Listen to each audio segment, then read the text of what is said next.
Assalamualaikum warahmatullahi wabarakatuh. Jumpa lagi di Shifa's Corner. Pada kesempatan kali ini kita akan membahas tentang kajian-kajian Islam di Indonesia.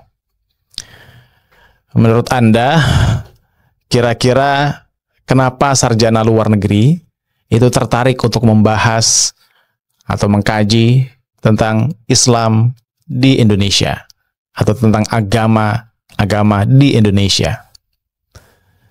Di antara sarjana luar negeri tersebut, kira-kira siapa yang paling berpengaruh?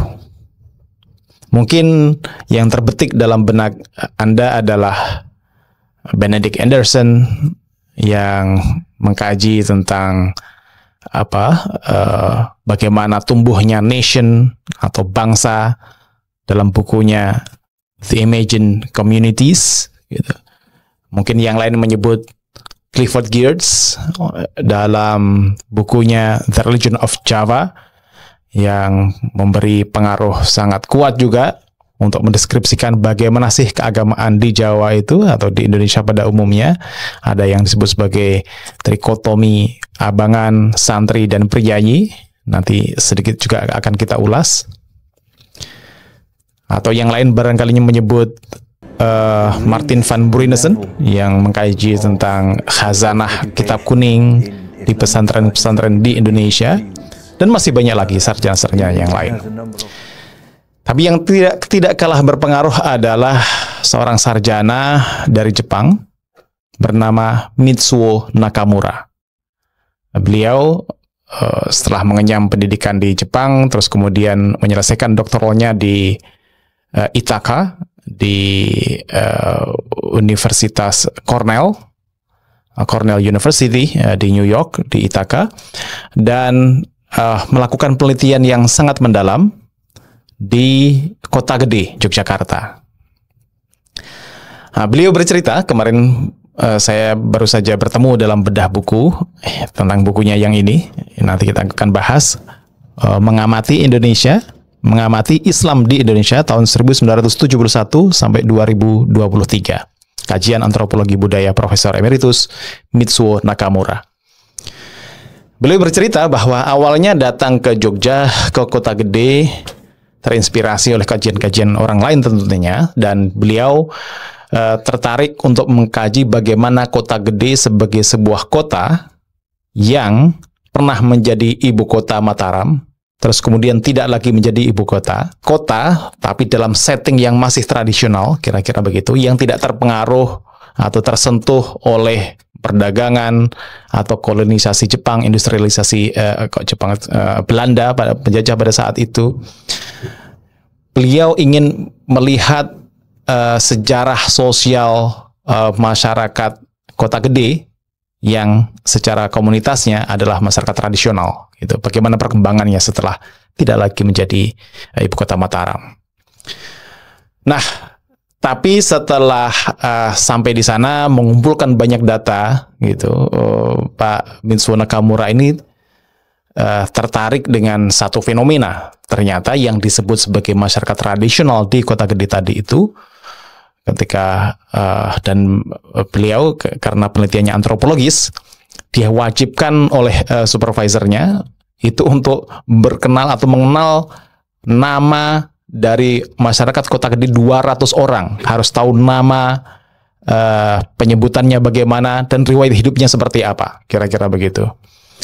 Nah, dalam pergumulan selama 2 tahun, sekitar tahun 1970 sampai 1972 dalam penelitian disertasinya itu,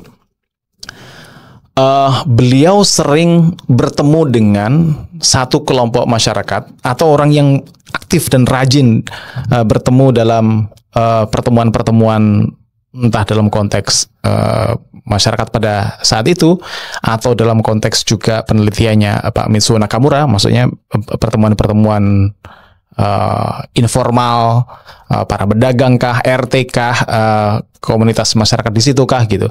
Itu yang aktif adalah kelompok yang disebut sebagai kalangan modernis, yang kemudian dia ketahui sebagai aktivis Muhammadiyah. Nah, meskipun data-data yang dia kumpulkan tadi itu banyak sekali berkaitan dengan sejarah sosial masyarakat kota gede.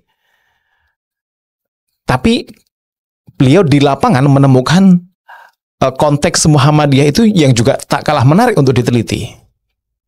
Jadi ketika semua data terkumpul dan dia kembali ke Cornell mempresentasikan temuan datanya kepada supervisor, wah ini kalau data-data ini dikumpulkan semuanya mungkin bisa jadi 10 disertasi, fokuskan pada satu saja gitu. Nah, dan ternyata yang dia fokuskan justru adalah kajian tentang Muhammadiyah tadi itu. Masyarakat atau sekelompok masyarakat di kota gede yang begitu aktif, yang begitu taat pada agamanya, dan kemudian dia teliti secara mendalam. Asisten-asistennya di kota gede, ada Pak Muhajir, ada yang lain-lain kemarin juga datang, itu mengatakan, loh, kok beda hasil disertasinya dengan data yang dikumpulkan waktu itu di di kota gede. Nah, apa yang bisa dipelajari dari sini? Yang namanya grounded theory atau penelitian lapangan itu kadang maka kita akan bertemu dengan hal-hal yang tak terduga, yang unexpected gitu.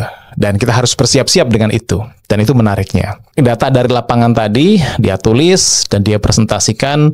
Kemudian beliau menulis sebuah disertasi yang berjudul The Crescent Arises Over the Banyan Tree, a study of Muhammadiyah movement in Central Javanese Town 1910 to 2010. Bulan sabit yang tumbuh atau yang muncul dari balik pohon beringin, kira-kira studi tentang Muhammadiyah di kota Jawa bagian tengah antara tahun 2000 atau tahun 1010 sampai 2010. Awalnya para supervisor tidak begitu approve ya, tidak begitu nyaman atau senang dengan penelitian Pak Mitsuo Nakamura ini, karena kajian-kajian tentang Islam terutama di Barat itu belum diterima sebagai sebuah kelaziman lah, kira-kira begitu. Apalagi dengan kuatnya pengaruh yang tadi kita sebutkan, Clifford Geertz, Benedict Anderson juga dari kampus Cornell, itu Islam menjadi sebuah faktor, menjadi sebuah elan yang menggerakkan atau sesuatu yang layak untuk diteliti itu belum menjadi mainstream atau tidak menjadi mainstream. Dikhawatirkan Pak Mitsuo Nakamura tidak mendapatkan pekerjaan di perguruan tinggi apabila meneliti tentang ini. Kira-kira begitu argumentasinya atau kesan dan kekhawatiran mungkin dari para supervisornya yang disampaikan Pak Mitsuo demikian. Nah, ini menjadi tanpa diduga karya disertasi dari Pak Mitsuo yang kemudian diterbitkan kembali di Singapura dengan berbagai revisi setelah awal disertasinya itu menjadi karya yang sangat monumental, menjadi magnum opusnya gitu ya, yang memberi gambaran tentang Islam di Indonesia, terutama melalui kacamata, melalui pintu kota gede, Muhammadiyah di kota gede, merevisi atau mengkritik banyak tesis-tesis atau klaim-klaim, opini dan kepercayaan yang sudah melekat sebelumnya tentang agama di Jawa, agama di Indonesia pada umumnya. Apa yang menjadi kritik di situ? Nah, salah satunya adalah begini. Pak Mitsuo Nakamura melalui disertasi itu, nanti bisa diperiksa disertasinya, itu memberi gambaran yang berbeda tentang agama Islam terutama di Jawa dari apa yang dipresentasikan oleh Clifford Geertz.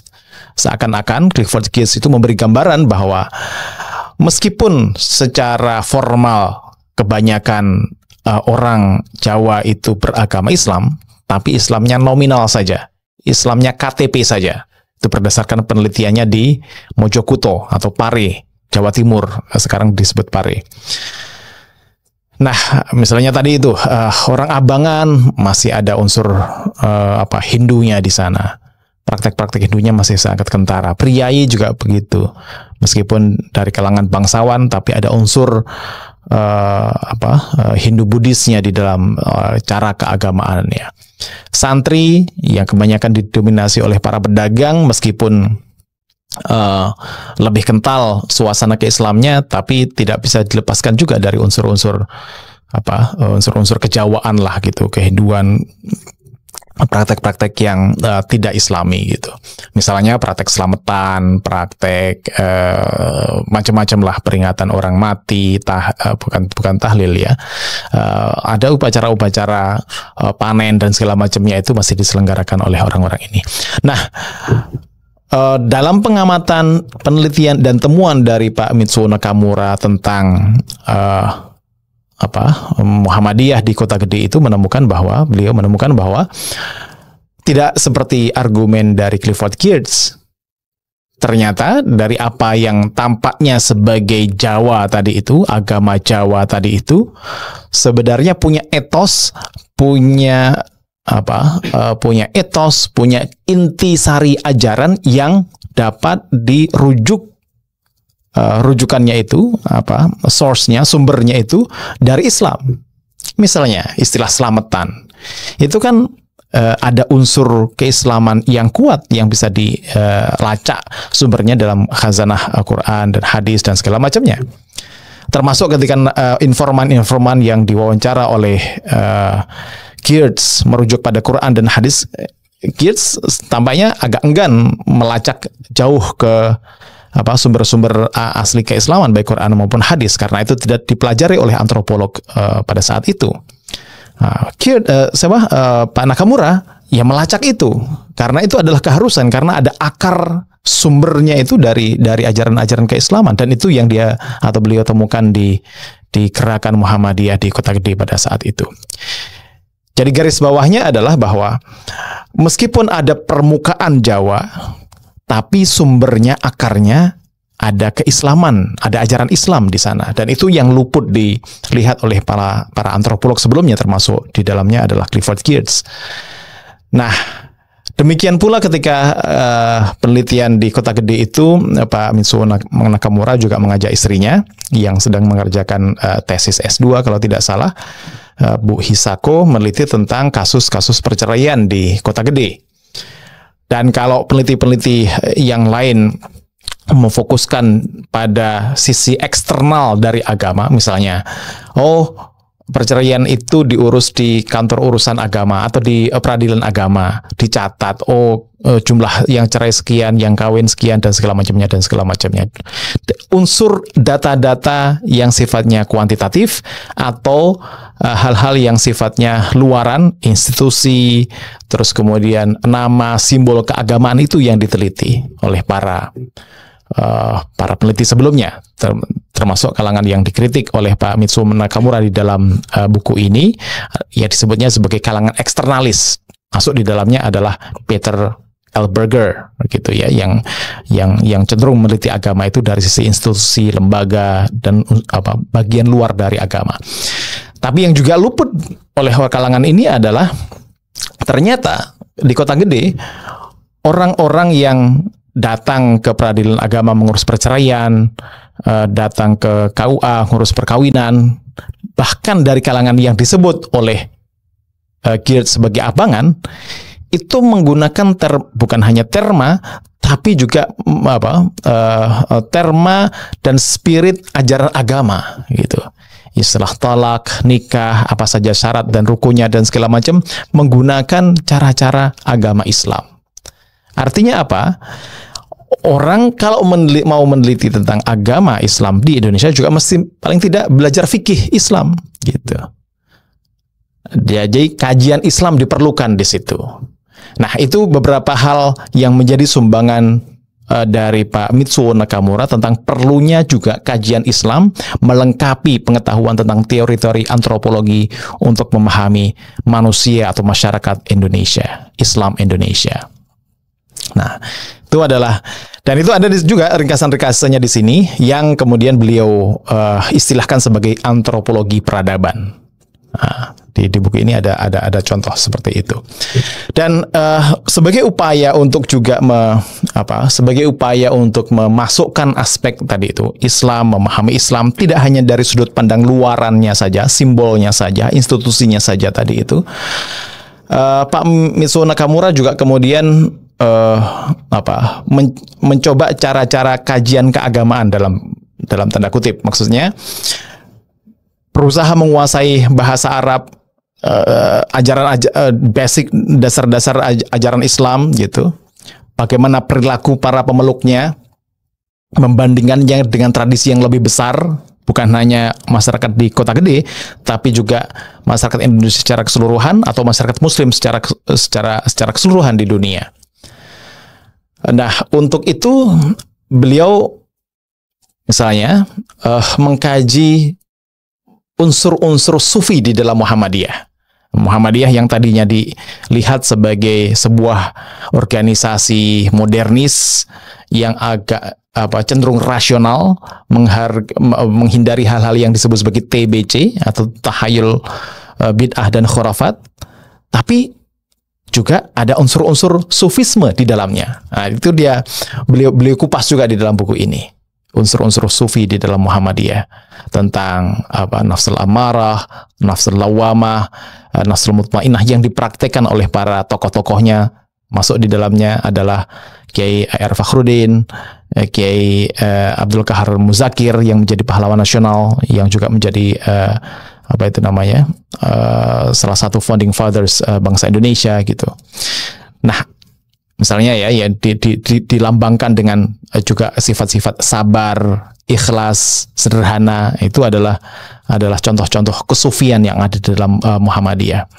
Tapi tidak terbatas itu. Secara kesarjanaan,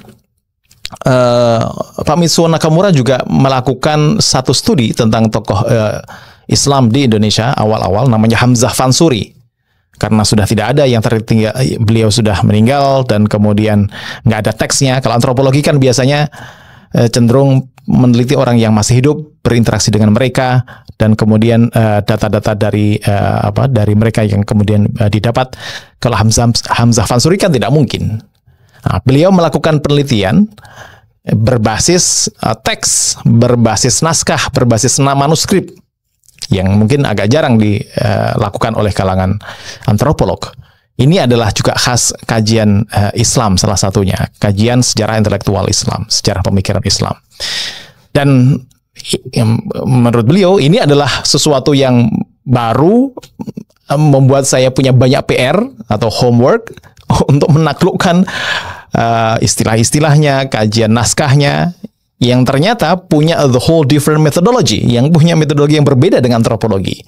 Nah, skill itu juga mesti dikuasai oleh seorang antropolog untuk bisa memahami jiwa agama Islam yang dipraktekkan oleh masyarakat Indonesia.